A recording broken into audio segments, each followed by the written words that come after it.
Hello, everyone. Welcome to another episode of System Shock Radio. As always, I am your host, Nigel, and this, unfortunately, is going to be a pre recorded video. I did try to go live earlier, but I unfortunately was unable to. I was having some trouble actually going live, and I'm not sure what it is. I'm looking into it, but hopefully I can get figured out to where I can go live again. But if I can't, then I'll have to do these for the time being until I can find a new home for my podcast. And honestly, I kind of expected this to happen at some point. I mean, even from the get-go, when I started up Phoenix Rising Radio and then moved to System Shock Radio, I knew being able to go live on Facebook wasn't going to be a permanent thing. Unfortunately, it was more so a starting point for myself. So if I can no longer go live on Facebook, then I will be looking for a new home for my podcast. And when I find it and we start recording videos, I will of course keep you guys posted so that you can continue to support me. I already thank you guys so much for the support you've shown already. It's amazing, and I'm so grateful from the bottom of my heart to have so many of you guys liking, sharing, commenting, just supporting me in every way, shape, or form. That is really fantastic, and I just want to truly say thank you, even through here, as we can't go live. But we're gonna get right into it. So first things first, I want to start by saying Happy Mother's Day, everyone. To all the mothers out there, whether it's new mothers or what have you, Happy Mother's Day to you all. And on my Poetry with Nigel Dixie page, I will be posting a Mother's Day poem, and that will go up around between 8 o'clock and 9 o'clock, so stay tuned for that. And yeah, let's get started. I just want to truly say thank you to all the mothers for all your hard work, dedication, and sacrifices that you've made. Us, your children, are so grateful. Oh, in ways we cannot even express. No amount of Happy Mother's Days, no amount of I love you could truly capture just how much we value and appreciate you. But we're going to say it anyway. Happy Mother's Day to everyone. And without further ado, let's get started. And as per usual, we're going to get started, first of all, by saying, how are you all doing? And how is everyone's week been? How's everyone's day been? How is quarantine coming along? For the essential workers, how are things going? The essential workers, I want to thank you as well. I am one of them as well. So for the essential workers, I want to give a shout out to you guys as well. But without further ado, we're going to get started with the answer to last week's riddle. And to recap, last week's riddle was this: what disappears as soon as you say its name? The answer to that is very simple. It's silence. So, silence is like this. Nothing. You can't hear anything. But as soon as I start talking, or as soon as I do this, silence. The silence is then broken because I said the word silence. And but that's last week's riddle. If you got that, congratulations. And of course, stay tuned at the end for next week's riddle. And we're going to get into our major topic for today. I decided to not have any other topics but this one because I want to focus as much time into this topic as possible. And that is, of course, I've been hyping it up the past few days, and here we are. The Michael Jackson child molestation trials. There was two. There was one in 1993, and then another one in 2003. Ironically enough, 10 years later. But what I'm going to do is we are going to analyze both of these, and I have arguments for both sides. The side that says Michael Jackson is guilty of these crimes, the side that says Michael Jackson is innocent of these crimes. So if you're a diehard Michael fan and you don't want to hear anything that convicts him please just hear me out. And if you're one of the people who's adamant that Michael Jackson is guilty, just hear me out as well. I'll do my best to argue both sides, and I will let you decide for yourselves. One thing I do not want to do is I do not want to come here and tell you what to think and what to believe about this trial, because ultimately I don't want to insult your intelligence. That's the last thing I want to do. You are all capable of making your own judgments and your own decisions, because we have the power to do that as human beings. We can believe what we want. We can say and do virtually anything that we want, and we're allowed to think however we want. We're allowed to feel however we want. So I will leave that judgment up to you, but I will present you both sides that I found. And what I found has surprised me, and I will show you why. So I have the two sides here. I have them typed down. So what I did to prepare for these arguments is that I took a look at both sides. I took a look at articles that said Michael Jackson was guilty, and I looked at that evidence, but then I also looked at ones that said Michael Jackson was innocent. So I've also looked at documentaries. So there were two major documentaries that I watched. The first one was Leaving Neverland, parts 1 and 2 on HBO. And what Leaving Neverland is about the eyewitness accounts of two men who claim that Michael Jackson sexually abused them, which is Mr. Wade Robson and Mr. James Safechuck. And both these men gave accounts, went to very graphic detail about the things that Michael Jackson did to them, and their parents were on there, their future wives were on there as well, and they gave an eyewitness account as to everything that happened when they stayed at the Neverland Ranch, when Michael Jackson contacted them, almost had a personal relationship with them, and it's pretty interesting how similar their stories are. So I took down notes from the documentary as well. But another documentary that I watched, and shout out to my friend, Mr. Darren Rufus. He posted this documentary on his Facebook page. It's called Square One, and it's a documentary that analyzes both trials and tries to prove Michael Jackson's innocence. And I can't lie, I'm going to be 100% honest, 100% transparent with you all, because I do not want to lie to you. I looked at Leaving Neverland first, and at first I didn't want to watch Square One documentary because I felt within myself that there's no way Michael could be innocent after watching this. I did have a bit of a emotional connection to this documentary, but after, and I'll admit it, when I was presented yesterday, ready to go with the episode, I hadn't fully watched the Square One documentary, and that was wrong of me, and I'll show you why. But I was almost convinced it was going to heavily favor on Michael Jackson being guilty. But you know what? Because I wasn't able to go live yesterday, I took the time to actually go through this documentary, and I was surprised by what I found. So let me present you all with the two arguments. So the first set that I have is that Michael Jackson's guilty. So what I've recorded is that we have the two victim accounts, which is Wade Robinson and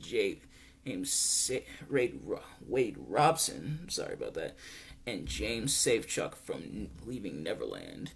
And we have that Michael Jackson settled out of court. Now, a lot of people feel that Michael Jackson settling out of court, that's a sign of guilt, that he settled out of court, he must have done something. He bought their silence, people will tell you.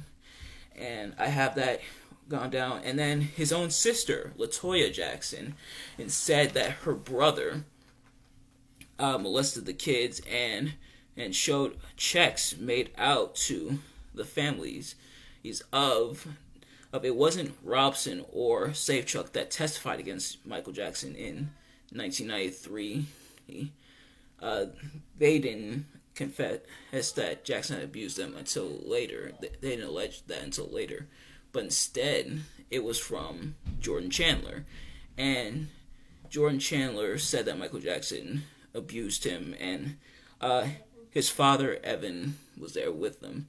And we'll analyze that in just a bit. But his sister said they were true, and she later took back her statements years later, saying that she was brainwashed. But at the time when it came out, LaToya said that the allegations were true.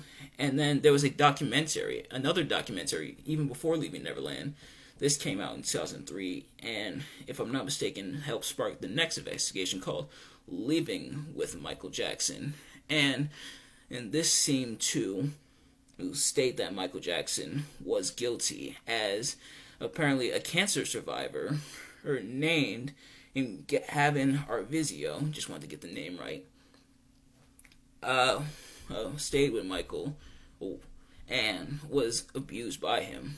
So that's what we have on the guilty side, and with all the graphic detail that was in the documentary, I can't lie, I was sick to my stomach watching it, and I was like, how could he do such a thing? And I looked at the documentary. They gave very vivid descriptions, and they talked about where they were and what they were doing and what Michael said to them, how he groomed them to pretty much lie, because in the 2003 trial, Wade Robson was called as a witness and said Michael Jackson didn't abuse him. But in the documentary, he said that Michael Jackson did abuse him. And the reason he said he switched up is because Michael had groomed them, saying, if you tell on me, both of us will get in trouble. And oftentimes with abusers, they find that what people say, why didn't this abuser speak out when they had the chance? Oftentimes it's because of the fear of backlash, the fear of, if I speak out, what will happen? So an example I like to give is if you catch a family member doing something wrong, and that family member says, don't tell your parents, don't tell anyone else. And this family member is super close with your parents. Are you going to tell on them? It's sort of an empathy. Put yourself in their shoes. If you were in their shoes and you experienced what they experienced, what would you have done? Now, we can only give the answer that we know best, because ultimately we weren't there and we didn't experience what they experienced. But we are going to move to the next argument, saying Michael Jackson is innocent. And what I found is that people said that he was a kind, gentle individual. He wouldn't do such a thing. And in the Square One documentary, they mentioned that psychiatrists were talked to and said that Michael Jackson didn't show the behavior of a regular pedophile. And a study was done, and it showed that on average, pedophiles rape about 200 children, and Michael Jackson only had 5 accusers. So we have that, and then when he was arrested, and they did a search in the Neverland house, which was his ranch, the Neverland Ranch. That house is absolutely ridiculous from what I've seen the description of. They found no evidence of child pornography or anything linking Michael Jackson to child pornography. The FBI records were brought up that were investigating Michael several different times. 20 different branches within the FBI searched Michael. They found nothing that incriminated him. And another argument, which was a great point, is why did the parents settle out of court? Now, those in favor of Jackson saying that he didn't do these things posed a very interesting question, and that's, if your child was abused by this person, why would you agree to settle? If you, the parent, know that your child was abused by this person, and wouldn't you want to see them behind bars? Why would you settle with them? And so I found that interesting. Remember, this is both sides. I want to be as fair, as neutral as possible to present you both sides. And another thing that they brought up is that the testimonies do not match up. oftentimes what the accuser said don't quite match up. And I have a few quotes. So, I have some quotes showing some mismatches. And these quotes were from the Washington Post article about it. So, I researched several articles from New York Times, from Washington Post, etc. And here's some quotes. This first one says, Gavin's mother, Janet Arvizo, oh, if I pronounced that wrong, I apologize, accused Jackson of holding them hostage at Neverland and didn't allow them to know the time. Jackson's defense team proved this wrong by showing video of the property in court. It is clear from the footage that there are clocks all over the ranch. Jackson's lawyer also provided receipts from and its various shopping trips during the time she claimed to be held hostage.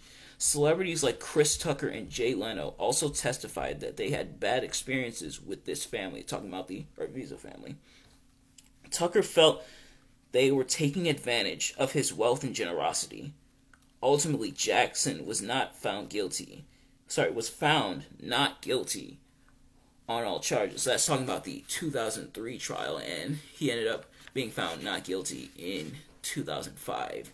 And those are some interesting points. If you're being held hostage, you wouldn't be able to go anywhere, and yet she was taking shopping trips. Apparently, she was being given the royal treatment. When Jackson let a lot of his guests stay over, he gave them the royal treatment, as people have said. But I want to read this next quote. It says, the problem with this reaction is that the film doesn't actually include any evidence. This is talking about the Leaving Neverland documentary. If anything, the facts point to Robson and Safechuck being proven liars. When Robson filed his declaration in 2013, he claimed Jackson began molesting him on the second night he spent with him.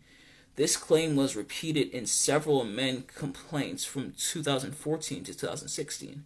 However, during his deposition in late 2016, excerpts from a book draft Robson wrote were read. In the draft, Robson wrote the molestation didn't occur the first 2 nights. Instead, it began later on in the week. This is the version we hear in the film. So there's a bit of a mismatch there of testimonies. Here's another quote, the next quote, and then I have one more after this. Robson also claimed that Jackson tried to prevent him from seeing women. However, Jackson's niece, Brandy Jackson, revealed she dated Robson for nearly 10 years. In fact, she also claimed it was Michael who set the two up because he heard Robson had a crush on her. This relationship was not mentioned in the documentary. According to leaked emails sent from Robson to his mother, he asked her if a story by a security guard was true. She responded telling him it wasn't true, yet he included the same story, almost verbatim, in his amended complaint filed in September 2016. So, Wade Robson and James Safechuck attempted to sue Michael Jackson's estate, for, or I believe, $20 million each for or income based on abuse. They feel that they should be compensated for the abuse that he suffered. Or neither one was accepted, it was denied, but now they are in appeal as of 2019. And here's the last quote that I have. Safechuck provided dates of the alleged abuse in his lawsuit against the estate. However, certain dates were proven to be inaccurate. Safechuck claimed Jackson molested him during a trip to New York where he was performing at the Grammys in February 1989. The problem is the Grammys were not in New York in 1989, they were in Los Angeles, and Jackson didn't perform that year. Jackson did perform at the Grammys in New York a year earlier in March 1988. However, Safechuck claimed he was first molested by Jackson during the Paris stop of his world tour in June 1988. So those are just a few quotes on the side of course, pro Jackson didn't do it. And it shows some mismatch in dates, and that can be crucial because if dates are mismatched, that could prove either something got messed up or the person is false. They're giving false information. And some more evidence for Michael Jackson being innocent. And And this one is people saying if Michael Jackson did rape these people, it's because he had a depraved childhood. And Michael Jackson himself, and that's why I find this kind of ironic, Michael Jackson being accused of this, because Michael Jackson himself was apparently both physically and sexually abused by his parents growing up. It's well documented that Joe Jackson abused his children, and people who are pro Jackson did do it may say that this is why, because he didn't really have a childhood growing up. He was forced to perform music. And Joe Jackson claimed that perhaps if he didn't abuse Michael wouldn't have become the success story that he is. He's one of the highest selling entertainers of all time. Arguably one of the greatest singers of all time as well. So, I found some more. Michael Jackson, of course, was acquitted. In 2005, he was found not guilty. The mother of the alleged victim, Janet Arvizo, in 2005, apparently snapped her fingers at jurors, which is something you probably should not do, because if you're seen as aggressive, that can be seen as defensive. So, apparently, the family also sued JCPenney Corporation after the boy was accused of shoplifting, and they accused security guards of rough treatment of the family. This is about the Arvizo family again, that they tried to sue JCPenney as well. I believe 1 or 2 years before the 2003 trial. I already went into detail. So this one's a big one right here, and I wrote down that when Jordan Chandler was going in and he accused Michael Jackson of molesting him, he was told to describe Michael Jackson's genitals, and Michael, when he was arrested, had his genitals photographed. He had his genitals photographed, he had his buttocks photographed, and he had his lower torso photographed. And they found mismatches, is that the descriptions of his actual genitals versus the picture of it didn't quite match. And what I've also found is that Evan Chandler, apparently, he, through taped phone calls, said he wanted to ruin Michael Jackson's career and injected his son with a drug. And I will look up exactly what that drug is in the article here. But this drug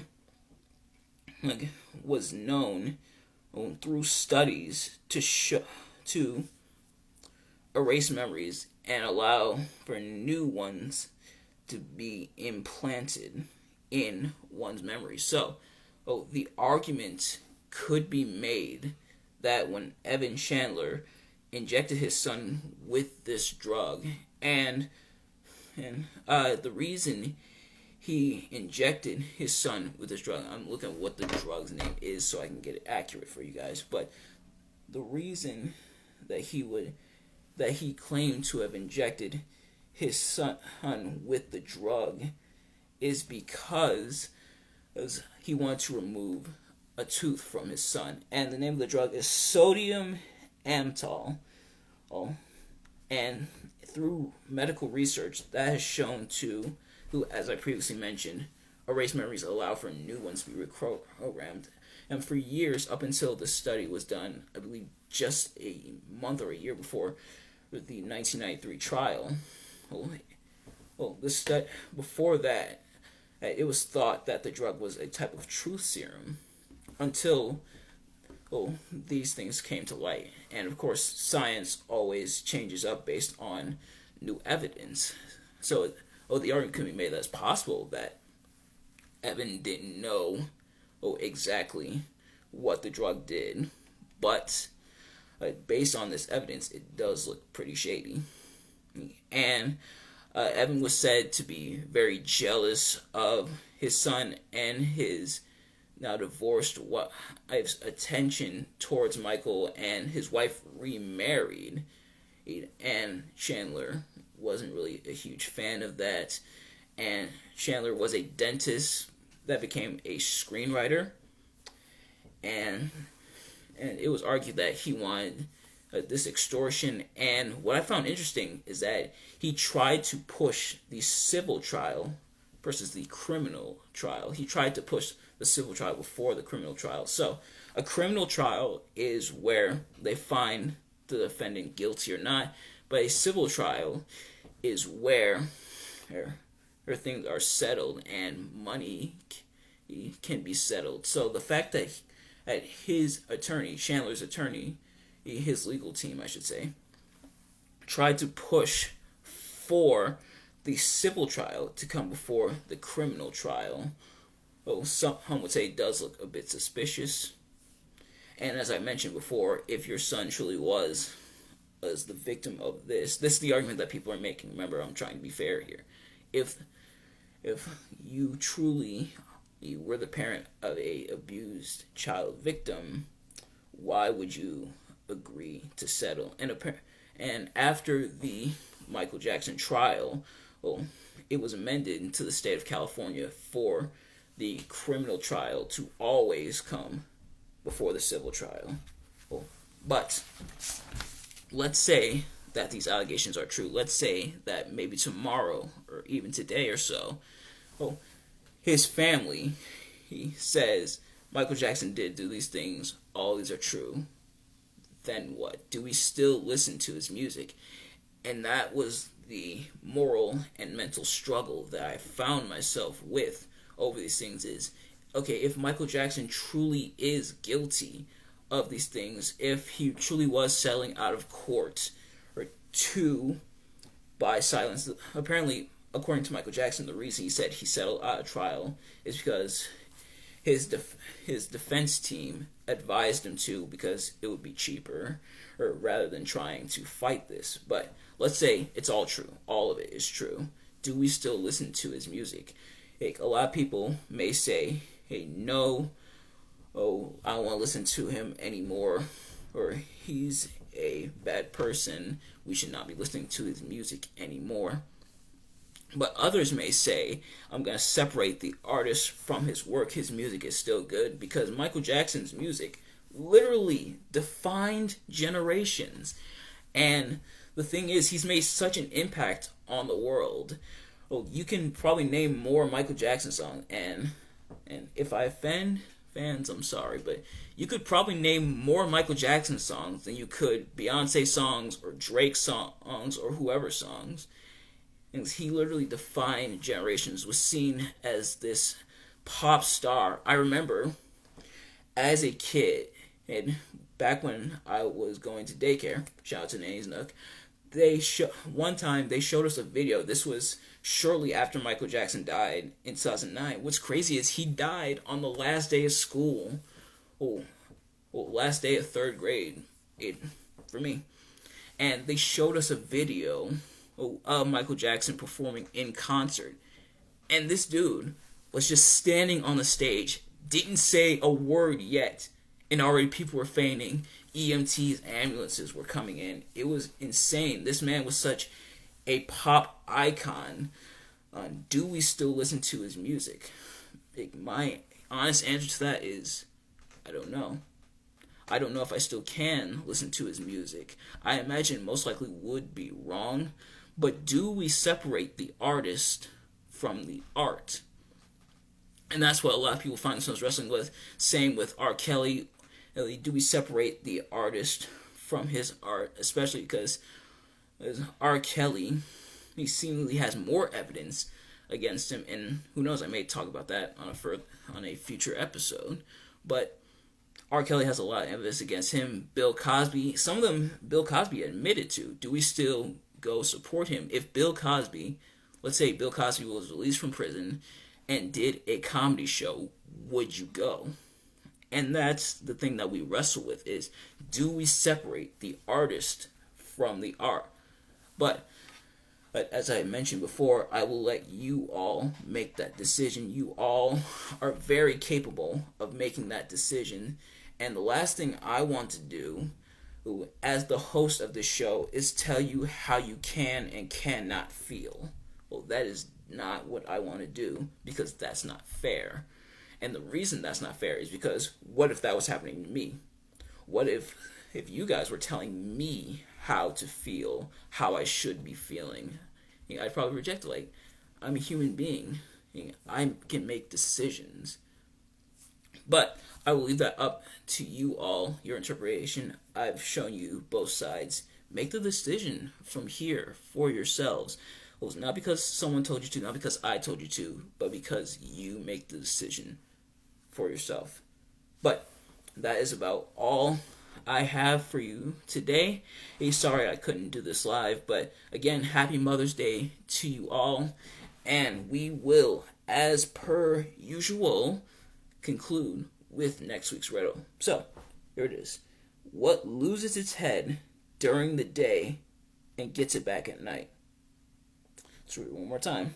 What loses its head during the day and gets it back at night?